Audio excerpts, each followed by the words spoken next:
This is dine out with Adnan, Dhaka, Bangladesh. সবাই নিশ্চয়ই ভালো আছেন আর অনেক অনেক খাচ্ছেন। আজকের এপিসোডটা হচ্ছে most awaited and exclusive. Regular viewer and ফলোয়াররা অলরেডি জানেন যে আমাদের ইনভিটেশনে ফুটকা ইতিমধ্যে বাংলাদেশ ঘুরে গেল। ঘুরে বেরিয়েছে ঢাকা ইউনিভার্সিটি, মাওয়া ঘাট সহ ঢাকা শহরের অসম্ভব জনপ্রিয় কিছু খাবারের জায়গায়, এবং প্রতিদিন কাচ্চি খেতে খেতে নাকি প্রায় অস্থির অবস্থা। সেই অস্থিরতাটাকে আরেকটু বাড়িয়ে দিতে আজকে আমি তাদেরকে ইনভাইট করেছি আমার বাসায়। খাওয়াবো আমাদের দেশের বিভিন্ন অঞ্চলের বিখ্যাত আর সিগনেচার আইটেমগুলো। হালকা একটু রিপ্রেজেন্ট করার চেষ্টা করব আমাদের দেশের ফুড কালচারটাকে। সো দেরি না করে শুরু করা যাক, লেটস গো।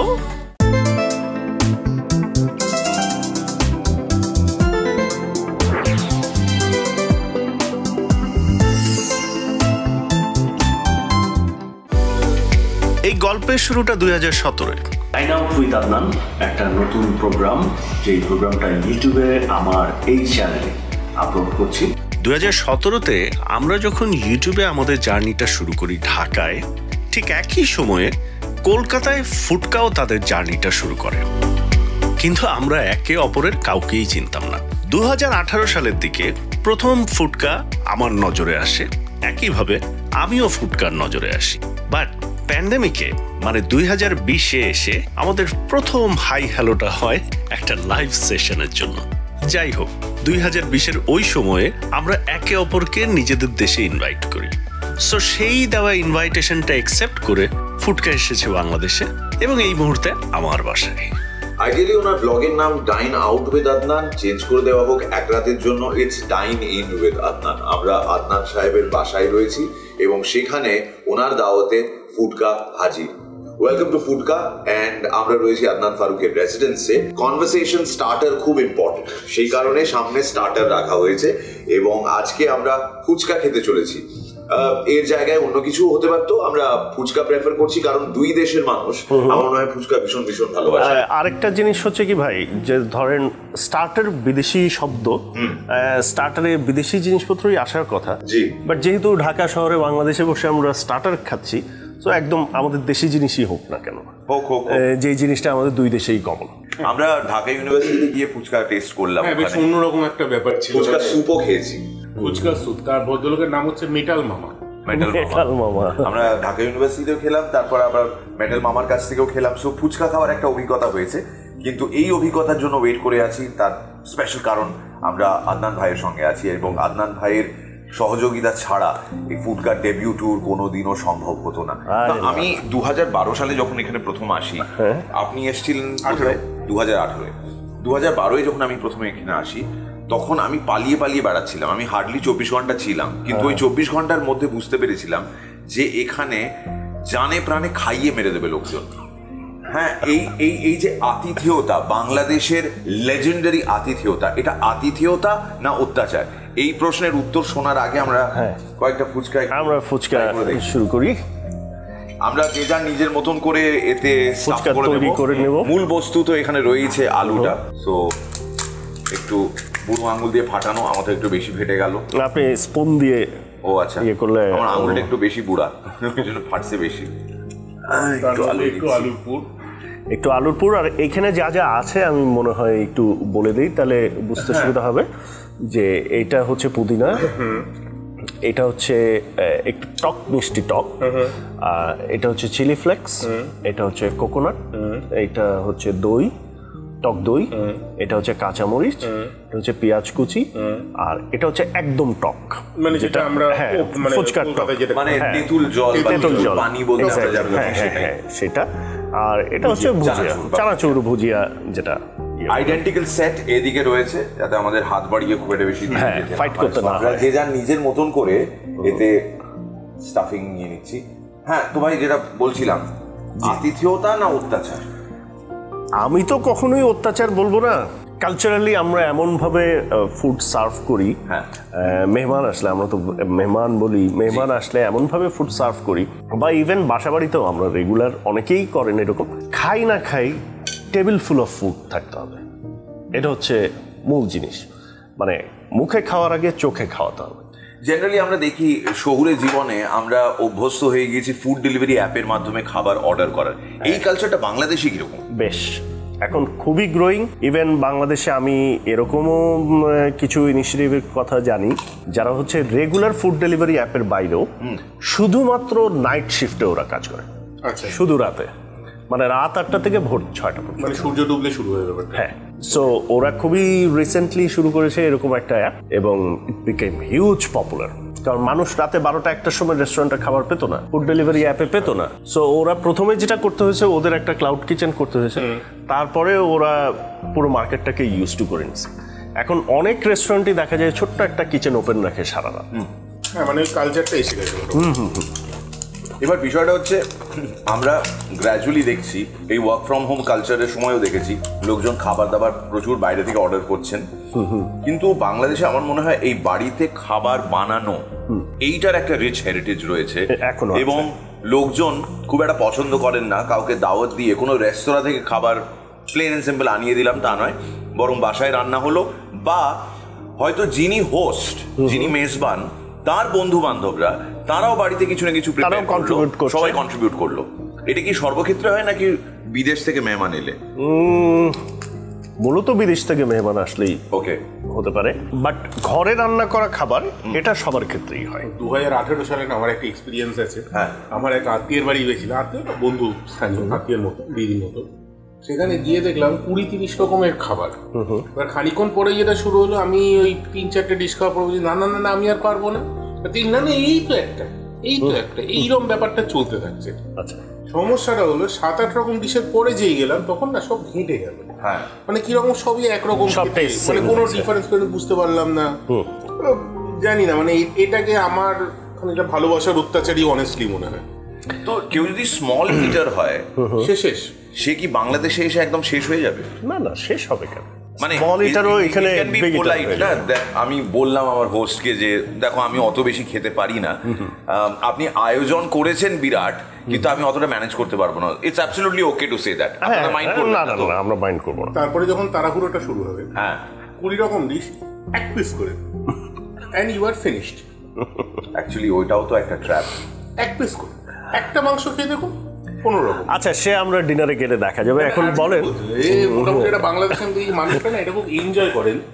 যেই কেউ আসবেন বাইরের থেকে ওখানে ফেলে দেবো, ওই যে সেটা ভালোবাসার অত্যাচার, না বেরোতে পারবে না খেতে পারবে। আমরা হচ্ছে অতিথি পরায়ণ জাতি।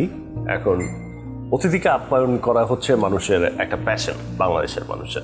এবার এই দাওয়াত বা নেমন্তন্ন যেটা আদনান ভাই টিম ফুডকাকে দিয়েছেন, আর টিম ফুডকা মানে কিন্তু এখানে শুধুমাত্র ইন্দ্রজিৎ আর মীর নয়, টিম ফুডকা মানে ক্যামেরার পেছনে যারা রয়েছেন তারা প্রত্যেকে এখানে ইনভাইটেড। সেই আয়োজন এক্স্যাক্টলি কিরকম সেটা আপনাকে দেখাবো এরপর। আমার একটু জানার ইয়ে ছিল, এই যে ফুচকাটা আমরা খেলাম, মানে এই ফুচকা যা যা ইনগ্রেডিয়েন্ট, এটার সাথে আমরা অল ওভার ইন্ডিয়া বা পশ্চিমবঙ্গের ফুচকা বা ফুচকাটাই কি ওখানে আছে কিনা, নাকি? আমাদের না ফুচকা বস্তুটা আছে, এবার ওখানে দু রকম। আমাদের যে রেগুলার ফুচকা, প্রথমত এর থেকে সাইজ একটু বড় হয়, এটা এত বড় হাঁ করে ব্যাপারটা খেতে হয়। আর একটা সুজি ছোট ছোট ফুচকা। মানে ফুচকা আর পানিপুরি জিনিস কি সেম? আমরা না আলাদা। বাঙালি ফুচকা মানে হচ্ছে সেখানে শুধু তেঁতুল জল, আলু মাখা আর 2-4 রকম মশলার মিক্স থাকে, জিরে ভাজের গুঁড়ো, লঙ্কার গুঁড়ো, যে যা নিজের ইচ্ছে মতন একটু ঝালটা বাড়িয়ে নিতে পারে। দাদা একটু ঝাল দিন, দাদা একটু তেঁতুল বাড়ান, এইসব করতে করতে মোটামুটি 7-8টা ফুচকা ততক্ষণে হয়ে গেছে, যতক্ষণে কম্বিনেশনটা ক্লিয়ার হয়। আরেকখানা চলে যেটা এখন খুব চলছে, দই ফুচকা বা কিছু একটা মিষ্টি ফুচকা, পকোড়ি ফুচকা, এইগুলো এখন নতুন জিনিসপত্র চলছে। ইনফ্যাক্ট আমরা ফুচকা মনে আছে একবার দেখিয়েছিলাম শিগত 30 টাকা না 40 পারভেশের ফুচকা, যেটা উডল্যান্ডস হসপিটালের গলির ঠিক সেই চকলেট ফুচকা টুচকা ওই সব প্রচুর ফুচকা ছিল, চকলেট ফুচকা, দই ফুচকা, চকলেট ফুচকা। ঢাকা শহরে কিন্তু কালা ভুনা ফুচকাও আছে। কালা ভুনা ফুচকা, আচ্ছা ওকে। ঢাকা শহরের ফুড ফিউশন হতে হতে মানে কালা ভুনা ফুচকা পর্যন্ত, মানে মিট ফুচকা। আমরা কিন্তু সি ফুড ফুচকারও নাম শুনেছি। হ্যাঁ, meat fuchka, seafood fuchka. Actually do not be afraid to experiment. খাবার নিয়ে যত এক্সপেরিমেন্ট করবেন আপনি তো আপনার ভালো না লাগলে পরে আবার খাবেন না। এক্স্যাক্টলি। কিন্তু ওই যে এ বাবা এরকম ভাবে আবার কে খাবার সার্ভ করে এইটা বলে পিছিয়ে যাবেন না, কারণ গোটা পৃথিবী জুড়ে নানান রকমের এক্সপেরিমেন্ট হয় খাবার যথারীতি আমি ফাটিয়ে দিয়েছো। আচ্ছা, এখানে একটা শরবত আছে, আমপোড়া শরবত। আমরা একটু চিয়ার্স করি। একটু চিয়ার্স করি। চমৎকার এই ওয়েদারের জন্য, and it also acts as an appetiser before the big dawat. Razzak Chowdhury বুলবুল নিবেদিত, গুলমোহর খান নির্দেশিত, নাচে গানে ফাইটে সেক্সে টৈটম্বুর, দুর্ধর্ষ সামাজিক এবং পলিটিক্যাল ছবি বাঙালি তুমি খাইয়া মরবা কেন, সিন 1 টেক 1 অ্যাকশন। এই হচ্ছে তার আগের দৃশ্যটা। হ্যাঁ, বাঙালি তুমি খাইয়া মরবা কেন। কি করছেন আদনান ভাই? এই তো রেগুলার এরকমই হয়। এটা রেগুলার মানে আপনি বলছেন আপনাদের বাসায় রোজ এরকম রান্না হয়? না, রোজ হয় না। আমি তো বলছি যে এটা মেহমান আসলে এরকম হয়। হ্যাঁ, তো আমরা মেহমান, আমরা তো বাড়ির লোক আদনান ভাই, আমাদের সঙ্গে এরকম ফর্মালিটি না। তারপরে ওই যে বলে না লোকে যে আমরা বাংলাদেশের লোকজন কাচ্চি, ইলিশ আর গরু আর ভর্তা এই চার ছাড়া বাংলাদেশে কোনো খাবার নেই। কাচ্চি, ইলিশ, ভর্তা আর গরু। হ্যাঁ। এর বাইরে বাংলাদেশে নাকি কোনো কুইজিন নেই। সেটাকে ভুল প্রমাণিত করার জন্য আমাদের দুজনকে গিনিপিগ বেচেছেন Adnan Farooq. That's not fair. Foodka means dine out with Adnan. Welcome to the grand dawat. এবার আমরা কি দিয়ে শুরু করব? আমাদের সামনে কি কি রয়েছে সেগুলো একটু আলাপ করিয়ে দিই। হ্যাঁ, এটা আমি জানি, এটা তেহারি। এইটা তেহারি। আপনার পাশেরটা হচ্ছে কাচ্চি। এটা হচ্ছে মুরগ পোলাও। এটা হচ্ছে নান। এটা হচ্ছে রোস্ট, যেটা বিয়ে বাড়ির রোস্ট। ওকে, চিকেন রোস্ট। হ্যাঁ, চিকেন রোস্ট। এটা হচ্ছে তান্দুরি চিকেন রেগুলার। এটা হচ্ছে আপনার পাবদা মাছ দিয়ে আপনার আলু চচ্চড়ি টাইপের। পাবদা মাছ দিয়ে আলু চচ্চড়ি। আচ্ছা। এটা হচ্ছে মুন্সিগঞ্জের ওদিককার। মুন্সিগঞ্জ। আচ্ছা। এটা হচ্ছে পিওর সিলেটের খাবার। সিলেটের খাবারটা হচ্ছে সাতকরা দিয়ে মাংস। সাতকরা দিয়ে মাংস? সাতকরা জিনিসটা হচ্ছে একটা লেবুর মতো, সাইট্রাস ফুড। হ্যাঁ, একটু ওই কমলা লেবুর সাইজেরই হয়, অনেকটা পাল্টা কমলা লেবু, বাট একটু ডিফারেন্ট। ওই লেবুটা কিছুটা অংশ দেয়া হয়। এটা সবচেয়ে বেশি মানুষ ভুল করে, যেটা যে সিলেটের লোক ছাড়া প্রপার রেশিওটা জানে না লোকে। তো অনেক সময় রান্নার সময় দেখা যায় যে তিতা হয়ে যায় বা কিছু। তো ওইটার একটা প্রপার রেশিও আছে, ওই রেশিও অনুযায়ী আপনি দিবেন, ইউজ করবেন, সো দ্যাট ওইটার একটা অ্যারোমা মিটের সাথে মিক্সড হয়ে এটা খুব ভালো টেস্ট লাগে খেতে। ওইদিকে একটা ডিশ রয়েছে, এটা হচ্ছে Mezbani. That's a beef dish. হ্যাঁ, না, এটা বিফের হয়, বাট এটা হচ্ছে মেজান হাইলে আয়ুন, ওরা আমাদেরকে পাঠিয়েছে স্পেশালি আপনাদের জন্য খাসির মেজবান। খাসির মেজবান, এই মেজবান কথাটার সঙ্গে হয়তো আপনি অল্প বিস্তর পরিচিত। মেজবান মানে হোস্ট, মেহমান মানে গেস্ট। মেজবান বা মেজবানি রান্না, এই বিষয়ে আপনার নিজের ব্লগ রয়েছে, আপনি এই বিষয়ে ব্লগ করেছেন। কিন্তু যারা ফুডকা দেখছেন, যারা এর আগে ধরে নিচ্ছি ডাইন আউট উইথ আদনান দেখেননি কোনোদিন, তাদের জন্য এই মেজবানি যদি একটু বুঝিয়ে দেন। আচ্ছা, মেজবানি বেসিক্যালি চট্টগ্রাম অঞ্চলের একটা ট্র্যাডিশনাল ইভেন্ট বলতে হয়। এটা হচ্ছে সাধারণত মানুষ মারা গেলে দেখা যায় যে 4 দিনে বা 40 দিনের সময় এই ধরনের একটা ইভেন্ট হয়, যেটা আগের কালে হতো মেজবানে। আমি যতটুকু জানি যে মুখে বা কার্ড বিলি করে কখনো দাওয়াত দেওয়া হতো, তাহলে তোরা হয়তো মাইকে দাও, মাইকে করে নিমন্ত্রণ করা হচ্ছে। সো ওই মাইকের আওয়াজ যতদূর যাবে, যে যে শুনবে সে চলে আসবে খেতে। যে যে শুনবে সে চলে আসবে, মানে এভাবে কি করে কাউন্ট রাখা হবে কতজন খাবেন? আপনি তো একটা ধারণা আছে যে আপনার 3 গ্রাম মিলে কতগুলো লোক হতে পারে, তো ওইরকমই একটা ধারণা আর কি। 3 গ্রাম মিলে মেবি 15,000 লোক হবে বা 20,000 লোক হবে। আল্লাহ, 15,000 20,000 মানুষ একসঙ্গে একটা মেজবান খেতে আসছে, এবং সেটা না খুব নর্মালি বলা হচ্ছে যে 15,000 20,000 লোক চলে আসবে। না, কারণ আমি এটা কেন বলছি যে আমি হাইয়েস্ট মেজবান খেয়েছি 1 লক্ষ লোকের। 1 লক্ষ লোক, যেটা আমার চ্যানেলে আছে ওই ভিডিওটা। আমারও না এটা দেখার অভিজ্ঞতা ছিল না যে ট্রাকে ট্রাকে ভর্তি হয়ে লোক আসছে।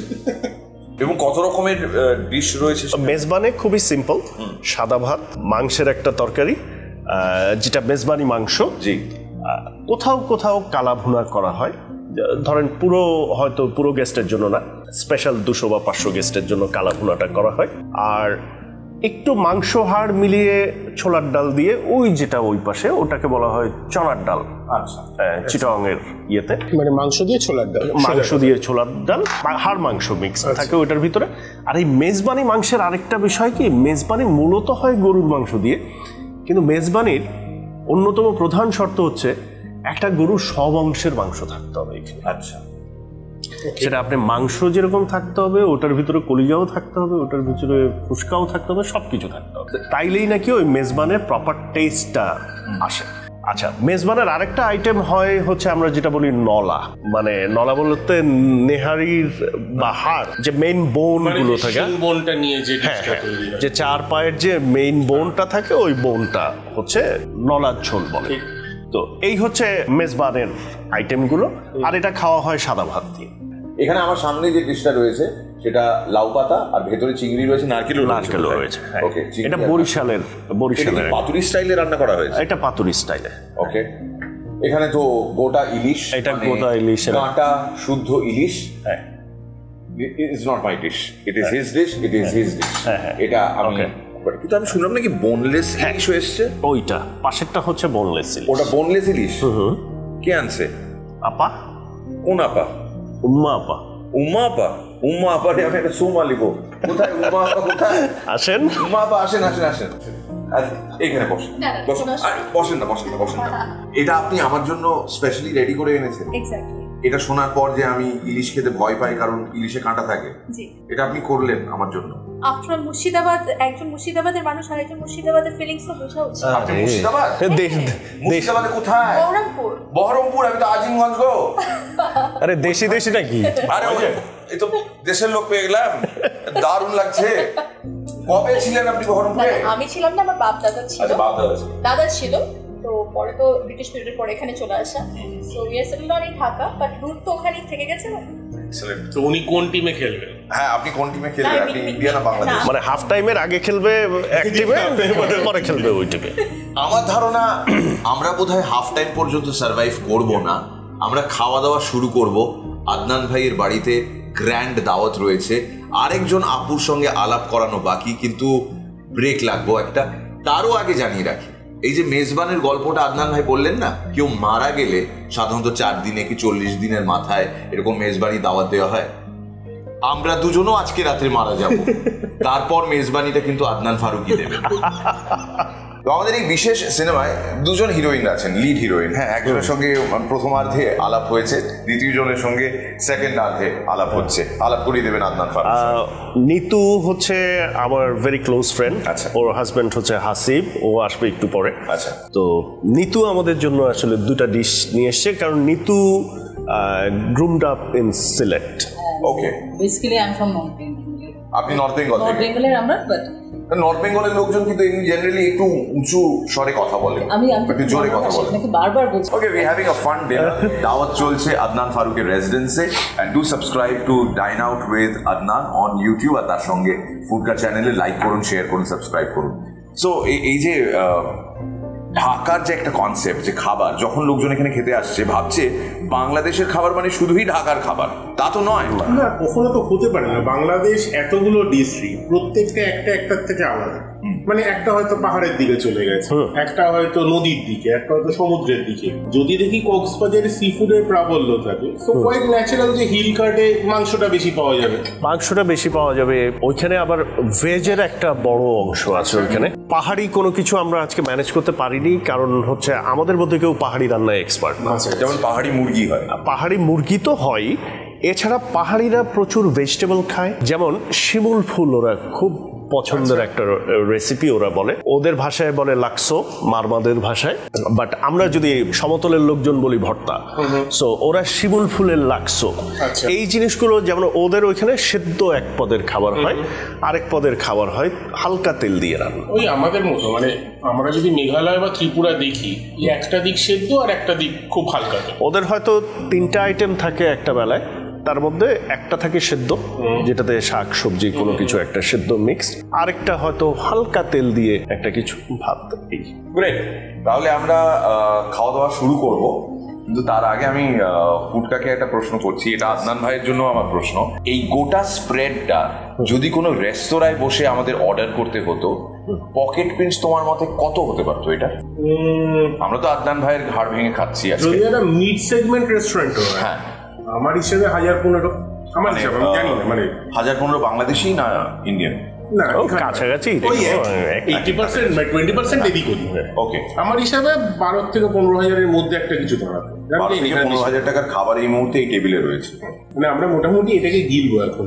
তো আপনি যে দুটো রান্না আমাদের জন্য নিয়ে এসেছেন, একটা তো হচ্ছে ওই ডাল, আলু ডাল, আরেকটা যেটা আরেকটা হচ্ছে পাবদা মাছের ঝোল উইথ আপনার মানে অরেঞ্জ পিল বলবো, আর আমরা সিলেটে বলি হচ্ছে গিয়ে পাবদার সালন উইথ হচ্ছে আপনার কমলার বাকল দিয়ে মাছের ঝোল। এবার একটু আগে যেটা আদনান ভাই বলছিলেন যে যদি হিসেবটা গন্ডগোল হয়ে যায় তাহলে তেতো হয়ে যেতে পারে, আপনি সেই হিসেবটা কি করে করেন? এটা আমি জানি, আমরা ছোটবেলা থেকে দেখে আসছি কিভাবে রান্না করতে হয়।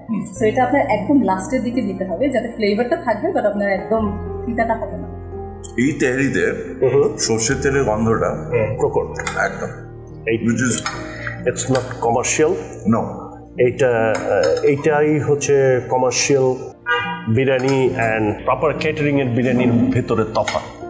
আমরা তো কমার্শিয়াল কাচ্চি খাইছি একসাথে, সো ওই কমার্শিয়াল কাচ্চির পিস আর এই পিসের ভিতরে কিন্তু তফাৎ আছে, ইনফ্যাক্ট টেক্সচারই তফাৎ আছে। এবং কালার দেখেন, ওটা যত স্পাইসি আমরা খাইছি এটা কিন্তু অত স্পাইসি না। দেখতে কমার্শিয়াল রেস্টুরেন্টের কাচ্চিগুলো একটু হলদেটে টাইপের কালার হয়ে যায়, এইখানে কিন্তু ওইরকম না। ঠিক আমি আগে এই লাউ পাতা দিয়ে চিংড়ি মাছটা ওটাকে একটু ধরি। সাধের লাউ আমার বৈরাগী বানাবে কিনা জানি না, তবে এই লাউ পাতা দিয়ে চিংড়িটা মিক্স করলে কিন্তু একদম চলবে। সো এটাকে কি পুরোটা আমি মুখে দিতে পারি? হ্যাঁ হ্যাঁ, এই ধরে কামড়ানো। আপনারা ভাত খাচ্ছেন, আমি কাচ্চি খাচ্ছি। আমার আবার একটা ভালো গুণ আছে, সেটা হচ্ছে আমি 30 দিন 3 বেলা পোলাও খেতে পারি। 30 দিন 3 বেলা পোলাও, এটা তো ভালো গুণ।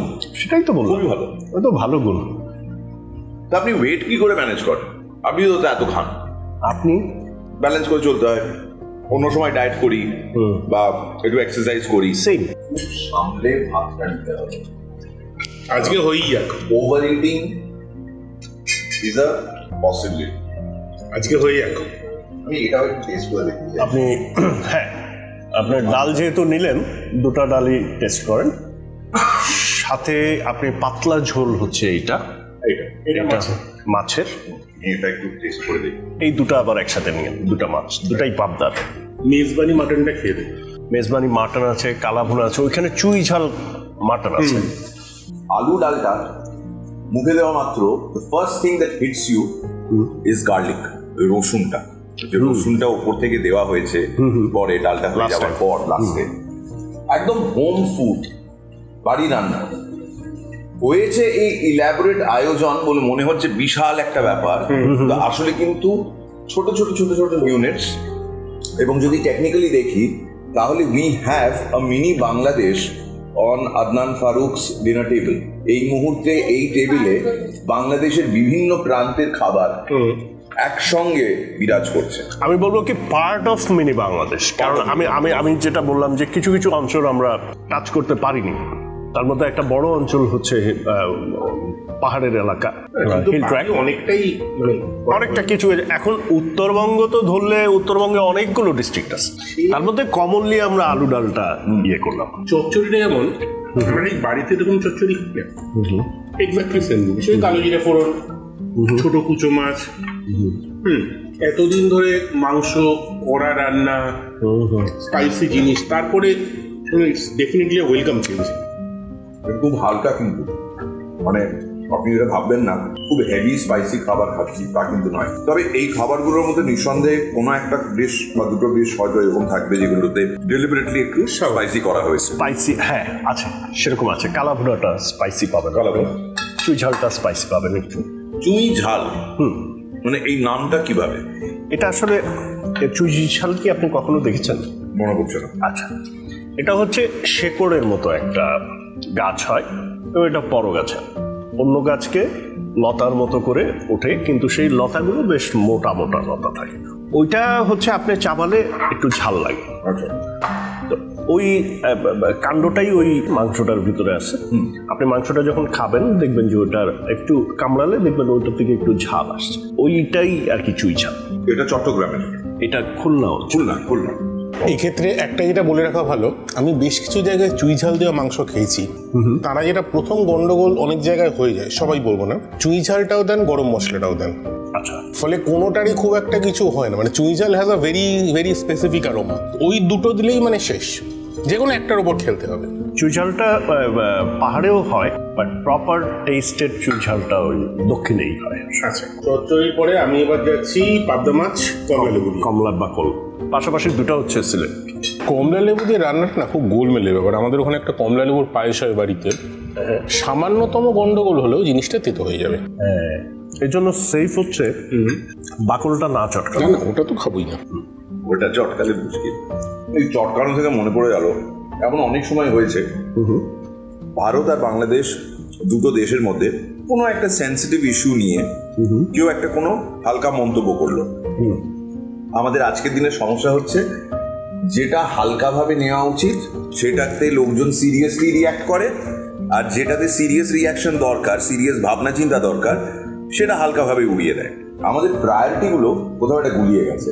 তাই ভারত আর বাংলাদেশের মধ্যে ভবিষ্যতেও যদি কোনো বিষয় নিয়ে এরকম একটু ঢোকাঢুকি লাগে, দয়া করে চটকাবেন না, ওইটা করলেই সম্পর্কটা তেতো হয়ে যায়। হ্যাঁ, আমরা আর এই চটকানোর কাজটা সোশ্যাল মিডিয়াতে সাধারণ মানুষজন টাকা নিয়ে, পারিশ্রমিক নিয়ে কিছু মানুষ করেন, তাদের ফাঁদে পা দেবেন না।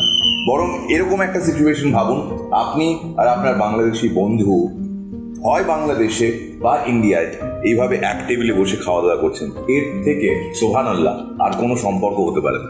কত মানুষের বন্ধুত্ব হয়েছে খাবারের টেবিলে। এক্স্যাক্টলি। তার মধ্যে যেটা বলে রাখি, কমলা লেবু দিয়ে পাবদা মাছটা ভীষণ অন্যরকম, মানে একটা বেশ সাইট্রিক গন্ধ আছে, কমলা লেবু রিফ্রেশিং, খুব রিফ্রেশিং, গরমকালে দারুণ লাগে। এইটা বেসিক্যালি গরমকালেরই খাবার। এটা অল্প নিচ্ছি, একটু কালাভুনার সঙ্গে টেস্ট করুন। এই হচ্ছে বিখ্যাত কালাভুনা। এটা বিরিয়ানি ছাড়া সাল 2012 আমি প্রথমবার বাংলাদেশে এসে যে ডিশটা টেস্ট করেছিলাম সেটা হচ্ছে এই কালাভুনা। মানে বিরিয়ানি খেয়েছিলাম, তার সঙ্গে কালাভুনা খেয়েছিলাম। ওকে, আচ্ছা আদনান দা, ভাত দিয়ে এবার কি খাবো? আপনি মাংসে গেলে তো চুই ঝাল বা মেজবানি খেতে পারেন, মেজবানিটা ট্রাই করতে পারেন, অথবা চুই ঝাল। আর যদি মাছে ট্রাই করতে চান, ইলিশটা খেয়ে নিতে পারেন। বোনলেস ইলিশ আমি চাইবো আজকে, এই হবে। আমি কালাভুনাটা শেষ করে বোনলেস ইলিশে আছি। আমি প্রচন্ড খাটাখাটনি করে ফিরেছি। ধরে নেওয়া একটা সিচুয়েশন, আমি বাংলাদেশে থাকি, কোনো একটা কোম্পানিতে চাকরি করছি, সারাদিন বসের কাছ থেকে প্রচুর বকুনি খেয়েছি, দিনের শেষে বাড়ি ফিরলাম, বাসায় ফিরে এসে আমার কাছে যদি এই রুটি আর এই কালাভুনা থাকে, তাহলে আমি দিনের সমস্ত গ্লানি, ব্যথা, কষ্ট সব ভুলিয়ে যেতে রাজি আছি। এতটাই টেস্টি এই পার্টিকুলার কালাভুনা। এর আগে রেস্তোরাঁয় গিয়ে খেয়েছি, কিন্তু বাড়িতে খাওয়া অন্য জিনিস। আমি আপনাদের দুজনের কাছে আমার কমন একটা কোয়েশ্চেন হবে। ইন্ডিয়ার বিভিন্ন জায়গার খাবার আমরা প্রসিদ্ধ শুনি, সেইগুলোর সাথে যদি আমরা কম্প্যারিজনে যাই, তাহলে বাংলাদেশের ফুডটা কোথায় স্ট্যান্ড করে? ধরেন দিল্লির ফুড অথবা হায়দ্রাবাদের ফুড, সাউথের ফুড, ওগুলোর কি প্রপার ব্র্যান্ডিংটা হয়েছে এই কারণে পপুলার? আর বাংলাদেশের ফুডটা প্রপার ব্র্যান্ডিং হয়নি দেখে এখনো অতটা পপুলার না? না, আমি বলবো ব্র্যান্ডিং যদি কোনো ফুড আইটেমের হয়ে থাকে, সলিড হয়ে থাকে, সেটা হচ্ছে কাচ্চি। মানে এমন কোনো মানুষ এই পৃথিবীতে নেই যিনি খাদ্য রসিক, খেতে ভালোবাসেন, বিভিন্ন প্রান্তে বিভিন্ন দেশের খাবার খেতে ভালোবাসেন, তার কাছে কিন্তু কাচ্চির ব্র্যান্ডিং হয়ে গেছে, সলিড ব্র্যান্ডিং হয়েছে। মেজবানটাও কিছুটা হয়েছে, মেজবানটাও হয়েছে, তাকে আলাদা করে বলতে হয় না। ইলিশের যত পদ রয়েছে, মোস্ট অফ আস নো যে রেসিপিগুলো হয় পশ্চিমবঙ্গ থেকে এসছে বা পূর্ববঙ্গ থেকে এসছে, কোনো একটা জায়গা থেকে এসছে, এই ধারণা লোকের মধ্যে রয়েছে।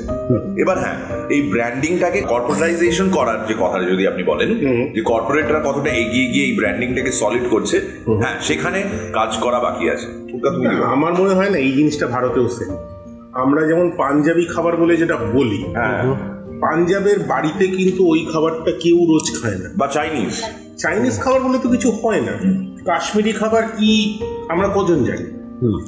চুই ঝাল মাটনটা যেটা ইন্টারেস্টিং ব্যাপার, ইটস সাটল, মানে আমি জানি চুইঝাল মাটনটা দেখতে একটা কড়া ডিশ লাগছে, কিন্তু মেবি অ্যাপার্ট ফ্রম দ্য তেল, যেটা হয়তো খানিকটা চর্বি বা বোন ম্যারো থেকেও বেরিয়েছে, বাকি জিনিসটা কিন্তু মাংসের ঝোলের মধ্যে উইথ দ্য ডিফারেন্ট টেস্ট। গরম মশলা দিয়ে আমরা যে মাংসটাকে অভ্যস্ত ভীষণ রকম ভারতবর্ষে বা বাঙালির মধ্যে, এখানে কিন্তু সেই জিনিসটা নেই।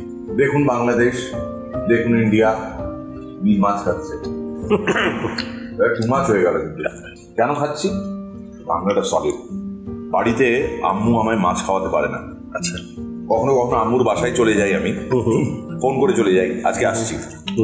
কখনো কখনো মাকে জিজ্ঞেসও করিনি, মা এই রান্না কি হয়েছে, যেই বলে মাছ, সেদিনকে আমি পালিয়ে যাই না, আর মাছ খাবো কেন। মাও সেটা জানে, ও আজকে তুই আসবি না, আজকে মাছ রান্না হয়েছে, আসবি না। এই ছেলে বাংলাদেশে এসে সোজা হয়ে গেল, মাছ খাচ্ছে। কদিন আগে শুনলাম নাকি রেহমান সাহেব এসেছিলেন ঢাকায় পপ করতে। ইনফ্যাক্ট প্রায় একই সময় আমরা ঢাকায় রয়েছি।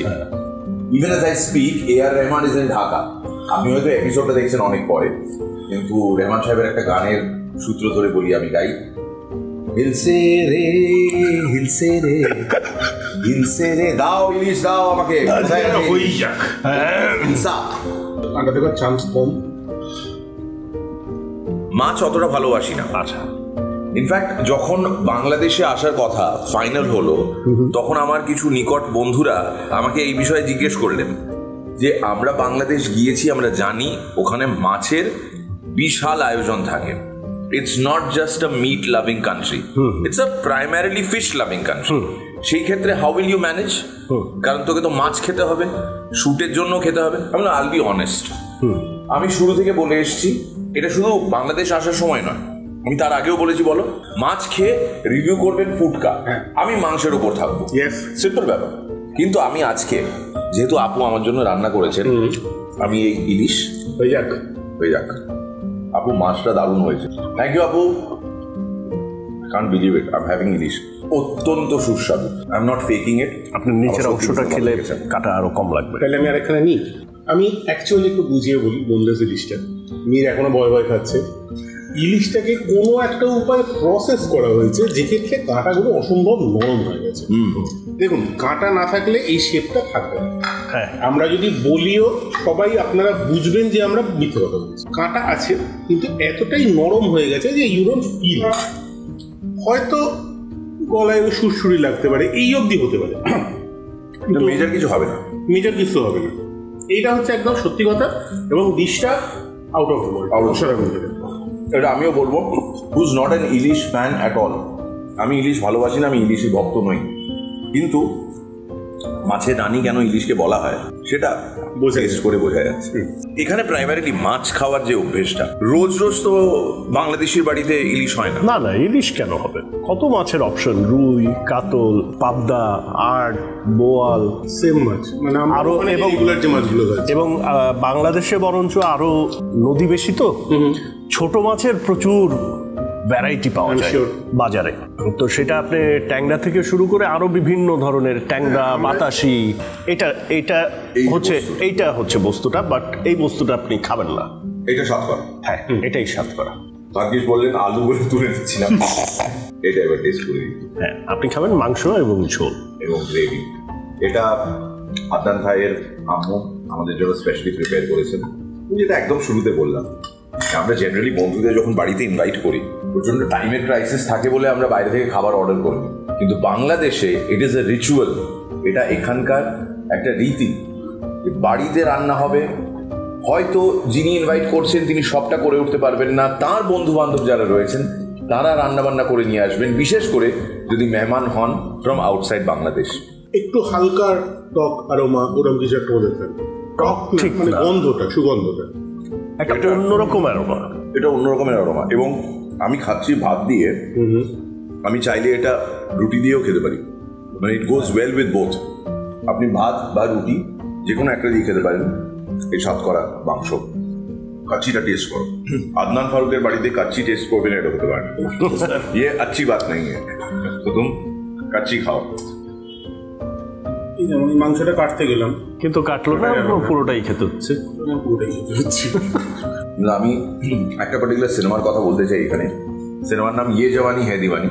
অনেক Indians and Bangladeshis would have seen the film. ছবিতে রণবীর কাপুর আছেন, দীপিকা পাডুকোন আছেন। ইটস এ বিউটিফুল ফিল্ম, খুব সুন্দর একটি ছবি। তাতে রাজস্থানের একটা লাক্সারি হোটেল, সেই হোটেলের পাঁচিল থেকে সানসেট দেখছেন রণবীর কাপুর আর দীপিকা পাডুকোন। এবং দীপিকা রণবীরকে খুব সুন্দর একটা কথা বলেন, जितना भी कोशिश कर लो कुछ ना कुछ छूटेगा ही, तो क्यों ना जिसमें है उसका मजा ले। এক্স্যাক্ট ডায়লগটা আমার মনে নেই। মূল বক্তব্য হচ্ছে আমরা যতই চেষ্টা করি না কেন পুরোটা আমরা ধরতে পারবো না।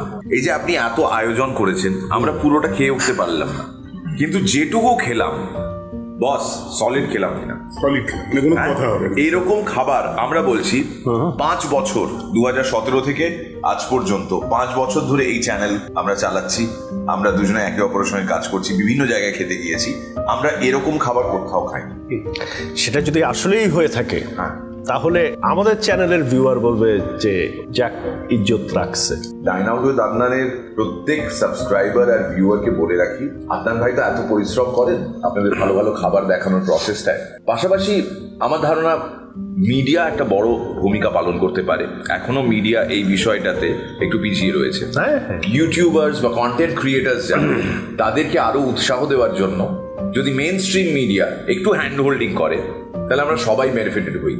আমরা প্রত্যেকে এই নতুন ওয়েভে নিজেদের কাজ শোকেস করার চেষ্টা করছি। চাইলে উনি ওনার মতন করে কাজ করে যেতে পারতেন, এই ভদ্রলোকের আইটি কোম্পানি আছে, ইনিও নিজের মতন করে কাজ করে যেতে পারতেন, ব্লগ পোস্ট লিখতেন সপ্তাহে একটা করে আরামসে, কিচ্ছু না, কোনো চাপ নেই। আমি চাইলে কি কি করতে পারতাম এই বিষয়ে আর যাচ্ছি না। বাট কেন ফুডকা বা কেন ডাইন আউট উইথ আদনান, এটার পেছনে কি ফিলসফি কাজ করছে? আমাদের কি বাড়িতে রান্না হচ্ছিল না, বাড়ি চড়ছিল না? টাকা বানানোর উদ্দেশ্যে কিন্তু আমরা এটা শুরু করি।